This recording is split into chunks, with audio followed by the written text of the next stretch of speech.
And part of the reason why is it's not always the best programming practice, and you kind of have to determine when's the right time to do certain things.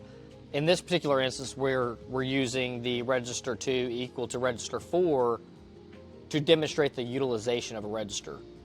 And then to give another real-world example of why you may do something like this, is you might have somewhere else in another program writing what a full pallet is.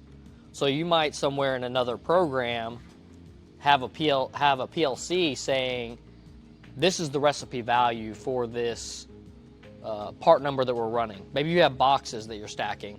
It may be different sized boxes. Maybe the big box you only stack 5 of them. Maybe the medium-sized box you can stack 10, and maybe the small box you can stack 20. So the PLC passes that information. You know, operator sets on the HMI. I want to run part number medium box, and so part number medium box is then told to the PLC. The PLC then passes a 10 for the full pallet amount. So we're just pretending that this value came from a PLC. And let me just write a quick example real quick of what that would look like. So this is like very useful, and you would definitely utilize something like this.